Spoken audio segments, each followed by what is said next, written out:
انت مين؟ انا الكبير.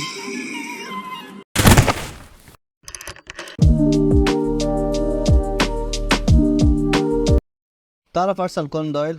ممكن نسبة كبيرة منكم تكونوا عارفين، بس اكيد ان اقل بكتير من النسبة اللي تعرف شارلوك هولمز. كونان دويل هو مخترع شخصية شارلوك هولمز، وكان في فترة كبيرة جدا من حياته بيحاول يكسر لعنة نجاح شارلوك هولمز. كان بيألف كتب كتير جدا، بس مفيش ولا واحدة منهم قربت بجزء بسيط من شارلوك هولمز. مش بيفكركم بحاجة الموضوع ده؟ احمد مكي والكبير مثلا. اللي حصل مع مكي والكبير نفس اللي حصل مع كونان دويل وشخصية الابرز شارلوك هولمز، ودي حاجة سماها دكتور شريف عرفة لعنة العمل الناجح، وهو ان العمل اللي انت عامله وتعبت فيه يقلب لوحش ضدك ما تقدرش تسيطر عليه.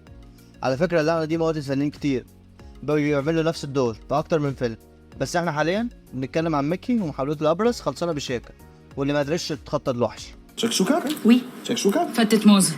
ايه ده؟ احنا في اجتماع يا حبيبتي. في الاول الكبير ازاي اتعمل؟ مكي في فيلم طير انت كان بيقدم 7 شخصيات، كانت الشخصية التانية منهم هي الكبير اللي كانت اصلا سبوف على شيء من الخوف، والاسبوف هو تريقة بغرض الضحك مش بغرض التقليل من العمل، ودي حاجة من اكتر الحاجات اللي مكي بيعملها، وكانت اكتر صفة مميزة للكبير. كلنا فاكرين شمس الزناتي. شاطر. لا يا كبير، الشيطان هو اللي شاطر. مكي قرر يدخل السباق الرمضاني سنة 2010، وقرر ياخد فكرة الكبير اللي عجبت الناس من فيلم طير انت ويعملها مسلسل زي ما عمل مع اتش دبور، وخدوا من سيت كوم تامر وشيوية وفيلم مرجان احمد مرجان، وعمل بيهم فيلم اتش دبور. المسلسل كان مخطط له يكون 30 حلقة، بس في التصوير مكي اتصاب بالتواء في القدم، والدكتور قال انه لازم رجله تتحط في كبيرة فما قدرش يصور، فقرر ينزل بالمسلسل وهو 15 حلقة، ومكي لما يخف يبقى يكمل الباقي. والجزء الاول ما نزل ليه نجاح رهيب جدا، والمسلسل كسر كل التوقعات، ومكي على اثر النجاح ده قرر ينزل برابع فيلم ليه اللي هو سيما علي بابا، وكان فيه شخصيتين، واحدة قديمة حزلقوم صاحب الجزء الاول، وبرابر اقل شخصية معروفة لمكي صاحبة الجزء التاني. للاسف الفيلم ما نجحش، وكمان ماليش تقييم من النقاد، حتى الفكرة اللي كانت ما جربتش من فترة طويلة عرض فيلمين في فيلم واحد، ومكي كان متحمس انه يعمل الفيلم لدرجة انتاجه ليه. بسبب ان الفيلم ما نجحش مكي قرر يعوض النجاح ده بالكبير، ونزل بالجزء التاني اللي كان اصلا متصور مع الجزء الاول، ونجح نجاح كبير جدا. وقرر ينزل بالفيلم الخامس سمير ابو النيل، والمره دي ما كانش كاركتر على قد ما هو كان بني ادم، والفيلم فشل. بالعكس كانت فشله اكبر من فشل سيما علي بابا، لان دي التجربه التانيه لمكي اللي تفشل. منك يا مدام 23 مرة اتصل بيك وما تردش. المهم مكي قرر يكمل مع الكبير، وعمل اول جزء 30 حلقه ودخل فيها شخصيه حزلقوم، وكانت تالت مره مكي يمثلها حتى بعد فشلها من سيما علي بابا. وكان في شخصيات اختفت زي شخصيه توماس واشلي اللي ده ما اثرش على نجاح المسلسل. في الجزء ده محمد سلام خد خطوه كبيره وابتدى ابداع تاني في شخصيه هدرس. المسلسل اتجرب فيه كتير وكان كويس، الفرشه بتاعته كانت تستحمل اكتر، ومكي كان بيعرف يستغل الفرشه دي كويس جدا. معاك ولعة. عينيا يا ماما. وهنا الكبير كان في عزه بجد، لدرجه ان الساعه اللي كانت وقت الفطار كانت محجوزه للكبير، اللي كان في نفس الوقت رامز ابتدى البرنامج المقلب بتاعه ياخد الشهره الكبيره، وكان برضه بينطح الكبير في الساعه ديت، بس برضه الكبير كان كسبان. وبعدها ينزل الجزء الرابع اللي كان اقل حاجه بسيطه من الاجزاء اللي قبل كده، كانت الفرشه بتقل او بتضيف في مواقف مش مخلوقه كويس، الضحك ما كانش كافي. يا عم انا قلت كده من شوية، قلت فولكس. وبعدين بسبب التكرار بطلة المسلسل دنيا سمير غانم قررت انها تسيب المسلسل، وكان هناك نية اصلا لمكي ان هو يقفل المسلسل على كده، شبابي بيندفن معايا تحت الجلبية والبر. لكنه كمل الجزء اللي بعده وعمل الجزء الرابع في السلسله الاولى، الا انه احلى اصلا من السادس والسابع بمراحل كتير. الجزء ده كان فيه توسيع للفرشه في السفر بره مصر، في حلقات ما لقيتش نجاح زي حلقات المصيف برضه، وطبعا الاسبوع بتاع بريزون بريك اللي كان في نص المسلسل. بس الجزء الاهم كان الجزء الثالث بشخصيه حزلقوم والسفر للفضاء. ده اول جزء جوني يبقى هو الشخصيه اللي اضعف من شخصيه حزلقوم، يعني بقى الكبير وحزلقوم، وميكي حس خلاص بعد كده ان كفايه من الكبير كده ويت. الكبير محتاج يتكسر بعمل تاني زي ما دبور اتكسر بحزلقوم وحزلقوم اتكسر بالكبير، محتاجين شخصيه جديده.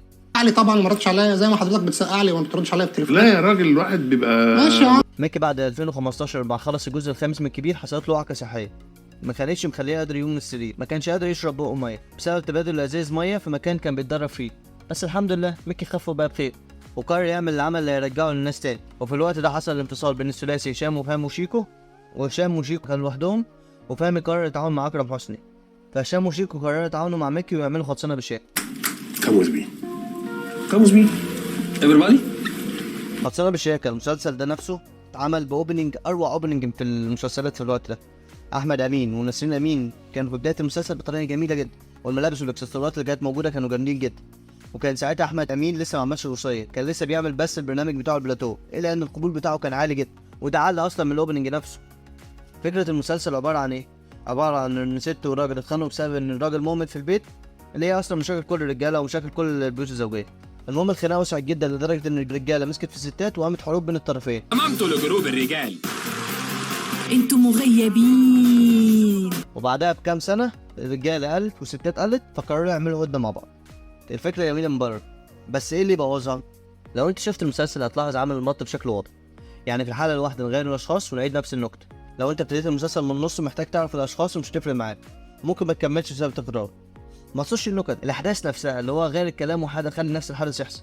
اخلي ميكي يقوله مره، شيكو يقوله مره، بالرغم من كل شخصيه كان عندها منطقتها الخاصه اللي النكت فيها كانت ممكن تتبني بشكل افضل.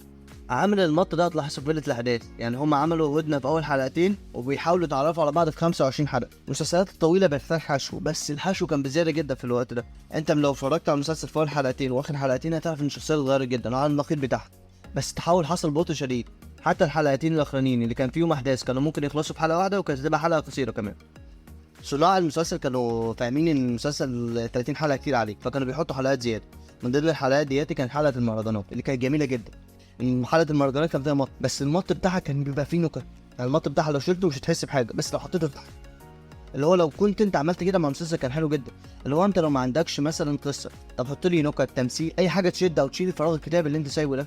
السبب الرئيسي في فشل خلصانه بالشياكه، في سبب اتقال على لسان صناع العمل زي هشام ماجد او مثلا حد بره العمل زي احمد فهمي، ان المسلسل مش جوه رمضان، مش بتاع رمضان. يعني احنا في رمضان عايزين نشوف اسره وبيت كده والعيلة والضحك والنفس. السماع. انا عايز اشوف سفرة وعايز اشوف سرير. انا بصراحه مش موافق مع الكلام ده خالص. الحاجه لو اتعملت صح ممكن تتعرض في اي وقت هتنجح.